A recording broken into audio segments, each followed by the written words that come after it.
Good afternoon, everyone. Thank you for joining today's session on building a comprehensive integrated multi-tiered system of support brought to you by Metamorphics and Cascade. My name is Radha, and I am excited to kick off this important discussion about improving student outcomes through a structured and cohesive approach. So this is the first of the 7-part series where we will dive deep into the multi-tier system of support, exploring how it could be effectively implemented. Sorry, I'm not able to talk today, and sustained to support every student's need. Today, we have the privilege of learning from Dr. Gail Angus, an executive consultant with Metamorphics, who brings over 30 years of experience in education. Dr. Angus has worked extensively with multiple school districts, schools, administrators, and teachers to implement MTSS frameworks that are customized and impactful. Her expertise as an educator, administrator, researcher, and consultant makes her uniquely qualified to lead us through this journey and provide actionable insights. Before we dive into the content, some housekeeping rules. Please mute yourself unless you're speaking. Feel free to use the chat for any questions and we'll address them at the end of the session. I'll keep a track on the chat, so we'll address all of those questions. And the session is being recorded and will be available on our website and on the LinkedIn pages after the event. Our goal today is to help you move from feeling overwhelmed or unclear about MTSS to understanding how to organize your current initiative into an integrated system, ensuring that all students from struggling to advanced learners are fully supported. I am going to hand it over to our expert, Dr. Gail Angus, and take it away from here. Thank you, Radha. Today I'm going to talk about how do we utilize a multi-tiered system of support to help integrate the multiple initiatives that do occur in a school district that sometimes feel competing, but they really should be collaborating with each other and supporting each other. And with the end goal, as always in education, our end goal is how do we positively impact our student outcome? And so I also believe that everything needs to start on a foundation of research. Like, what do we already know is working out there? And so a piece today that I'm going to be utilizing as a foundation called Nation at Hope. And in that document, they spent a lot of time talking about how we need to be rethinking education to not just focus on academics, but we need to look at the whole child. We need to be tying back in the social, emotional, behavioral, and the academics. And when we do that, then we're going to make impact, positive impact on student outcome data, which we're all super, focused on. So they came out with 6 recommendations. And in those 6 recommendations, one, we need to broaden our definition of what does student success mean. Moving away from, student success is only about the state assessments or doing well academically. That there are other ways that we also need to define student success, such as positive behavior, attendance, the social skills, involvement in school. So however a district defines it, but they need to broaden that definition for student success. The other piece that they came out with is saying we need to build environments, learning environments that are conducive for learning. They need to be safe, they need to be supportive so that students can engage in their learning. They also, again, said as we broaden our definition, we need to make sure that we're actually teaching those skills. We can't assume students are coming to us with the skills necessary to be successful. So just like we're teaching academics, we need to make sure that we're including the social emotional components as well. And a very key piece, we need to make sure the adults who are working with our students have the capacity to be able to work with our students. Again, we can't assume they already are coming in with the skills, with the understanding, with the knowledge, and with the mindset to be able to do this work. And then a key factor, aligning our resources and leveraging our community partners. That as school districts, as schools, we cannot do this on our own. We need to be bringing the resources together and work smartly. So as a district leader or as a community partner, how can we even help a district align initiatives? That's what that comes down to being. And how can we help the district help the sites align all of those initiatives? So I'll be sharing some concepts around that. And then the last piece, connection to that research to practice. They're making sure that we're helping to tie that together. There's a lot of research out there, but then how does that interpret into practice? And again, it doesn't always just help, it's helping, let me start that sentence over, being intentional to help make those connections for school districts and for schools and for staff. So as I bring that together, Nation at Hope has really focused on what are we doing for all students all the time in all location, no matter where they are receiving their services, that we are looking at the social, emotional, and academic components.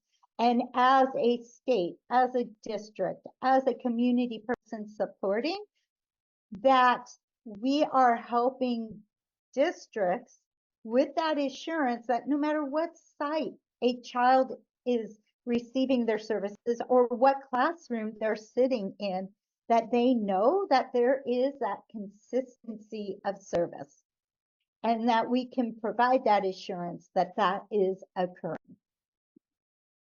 So always a big, broad foundational piece of what I'm going to be talking about when I move from just a multi-tiered system of support to an integrated. What does that mean to be integrated? Because in an integrated system, it's really focusing on maximizing the resources so that we're minimizing the gaps, maximizing the resources so that we're not having gaps between student achievement, maximizing the resources so that we're not having gaps in services or staffing. So we're going to look at this from a variety of ways, because in the end, the most important piece is how are we impacting our student outcome data. So in an integrated multi-tiered system of support, of course, we're going to be looking at some tiers there, and we'll talk about that in a moment.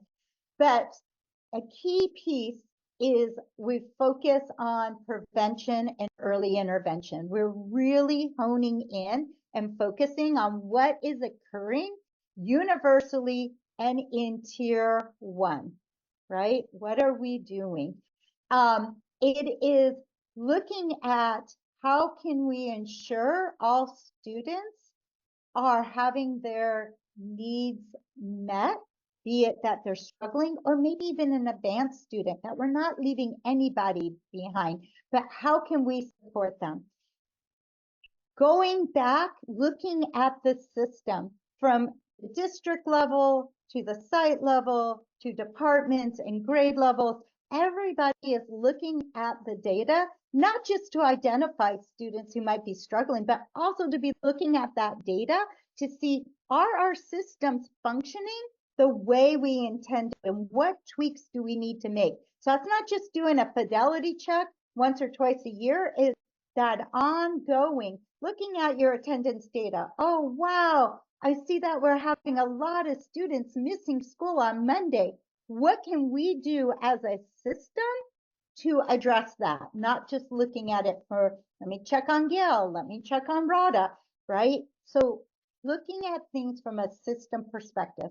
And then another key piece in an integrated system is a way to organize and unify our practices so that they are working together. And so as I speak about that, a lot of times when you look at the picture on the left, this is possibly what a school district feels like, and especially a site leader, with all the different initiatives that come out to them. They're in all of these different pieces.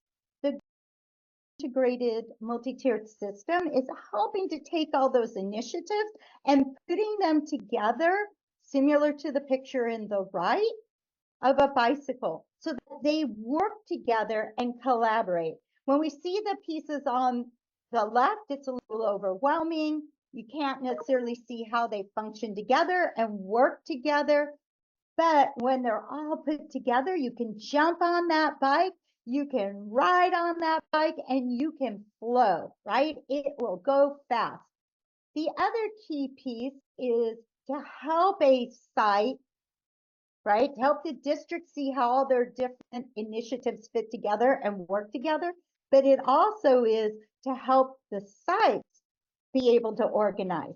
And when I mentioned having the assurance from a district level that all of my students, all of the staff know what we're doing, I know it's also to help give those definitions of what it is we're building, because it's very frustrating as a leader or as a community member looking in and saying, well, why is one school have a tricycle, another school have an electric bike, another school have a race bike, another school a beach cruiser? No, we're giving the support that they all have a similar bike, and we are establishing the structures that the district can then respond.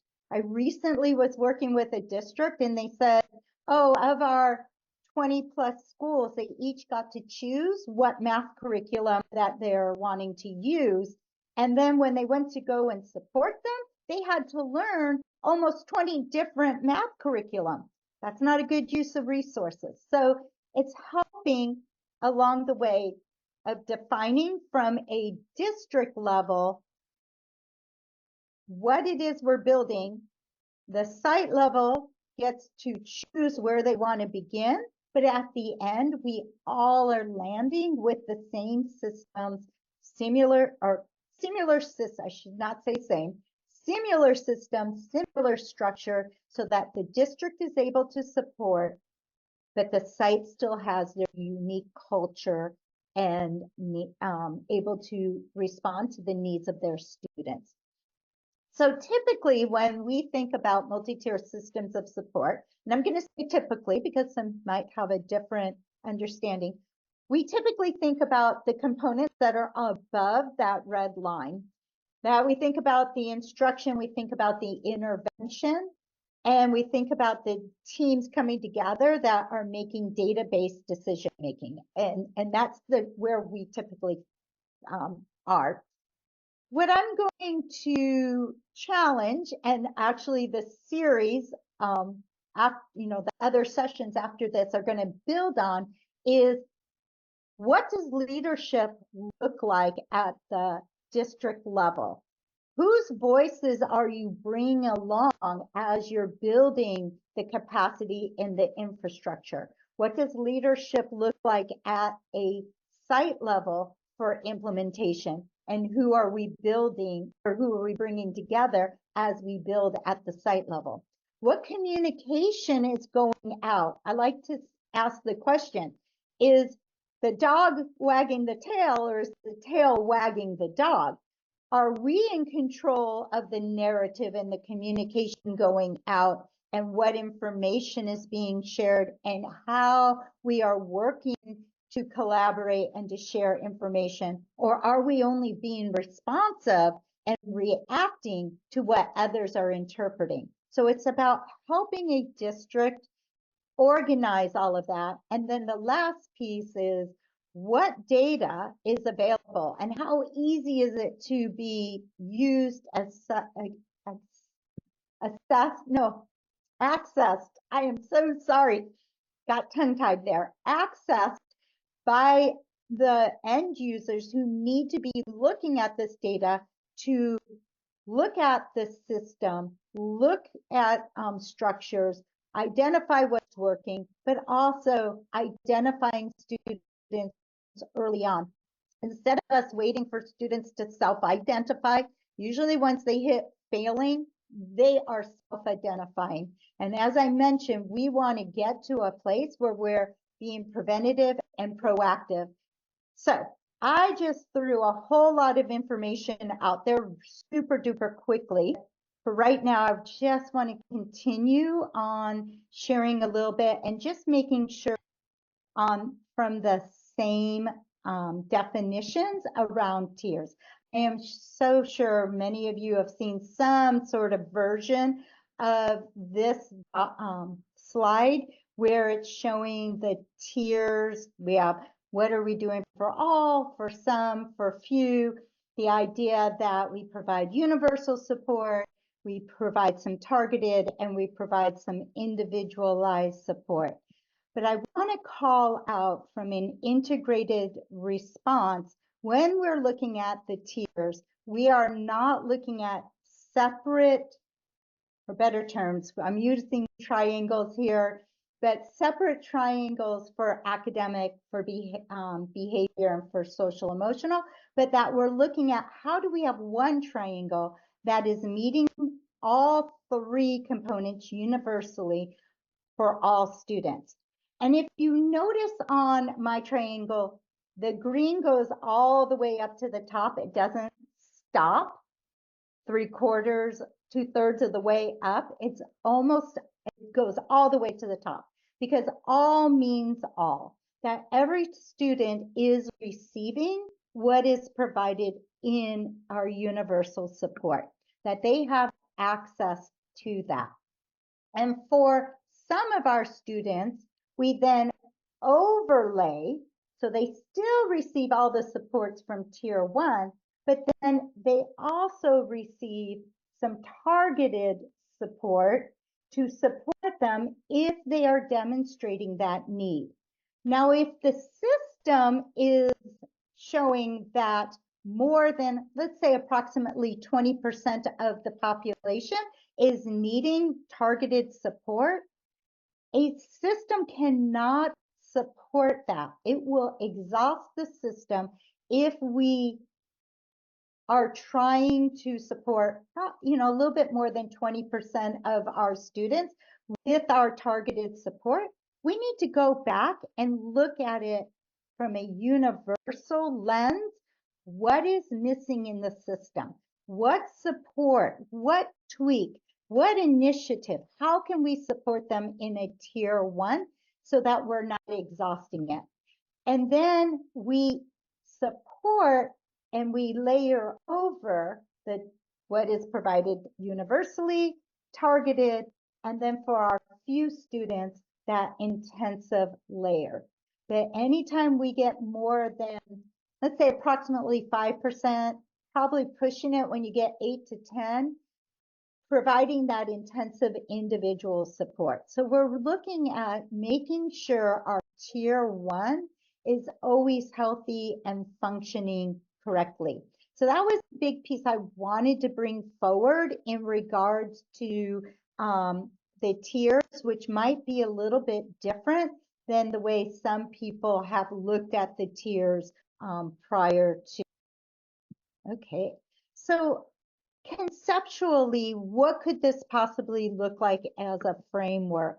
And so when I work with districts, I really hone in on the concept of prevention and being proactive, as well as providing interventions.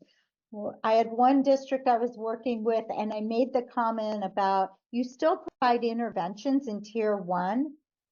They just went, wait, no, you don't. Interventions only occur in Tier 2 and Tier 3. And I'm like, no, there are interventions that we are providing in Tier 1. They're called correction. They're called pre-teach and reteach. There's a lot of ways that we are still providing those interventions, and we're not waiting to a student is floundering or having difficulty before we provide that intervention. So that's a key piece that I start with.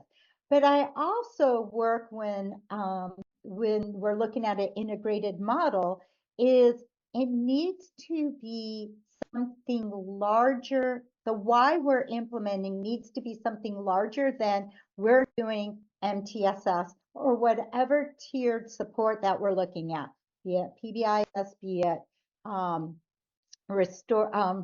RTI, whatever initiative we're looking at. It's not just about the initiative, it is about our values and our purpose, something larger which others can connect with as to why we are doing that work. And we also have to make sure that we're providing the mindset and the support on why we are doing it and how we are doing it.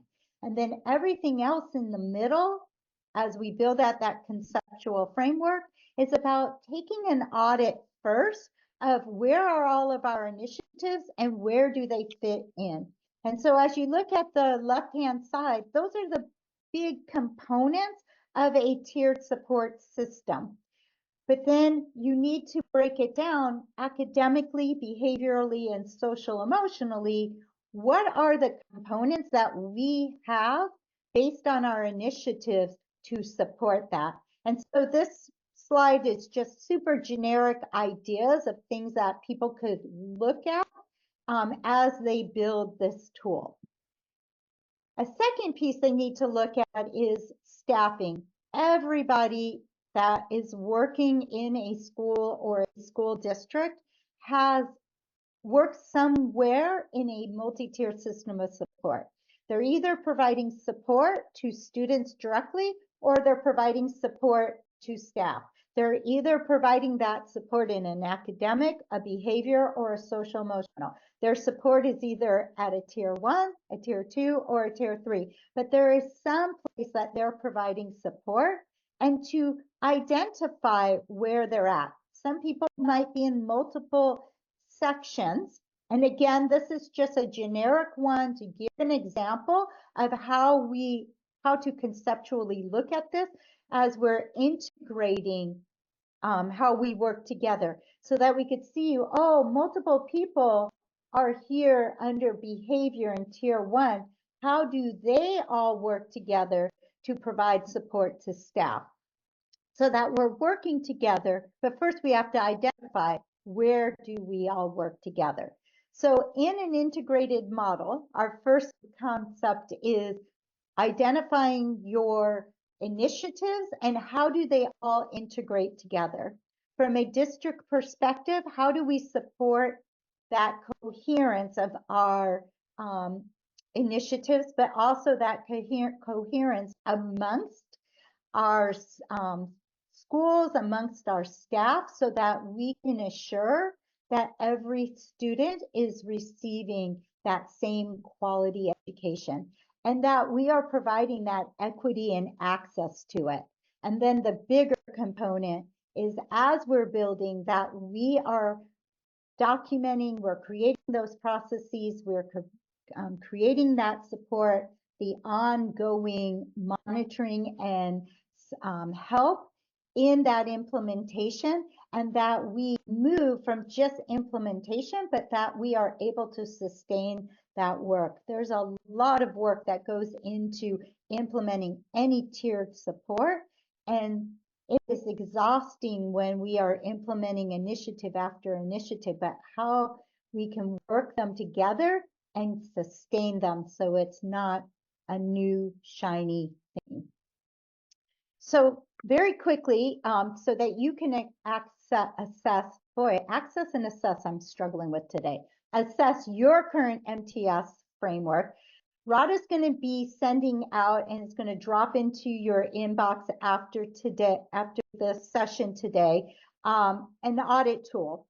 One, go through all the initiatives in your district or at your site that you're implementing. And it would be great to do this as a team, and especially think back, what are some initiatives that you have been doing over the last 5 to 10 years and maybe have gone by the wayside that we need to bring forward to help ensure that we have a strong integrated system, because they might fit in one of the areas, such as in teaming, such as looking at data, our instruction, our interventions.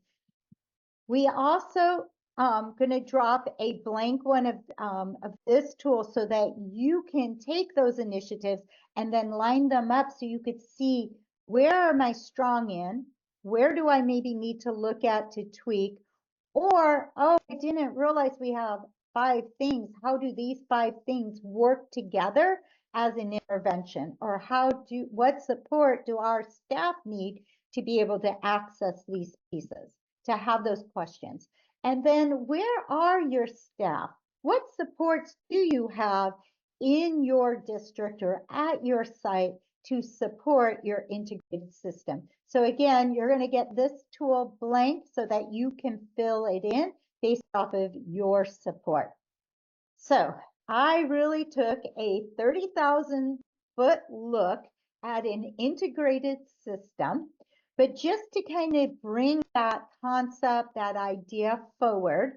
And I'm going to stop here. As I mentioned, Radha's going to be sending out after this session the tools. So I'm going to just check to see if there's any questions, if people want to share what they noticed or are thinking.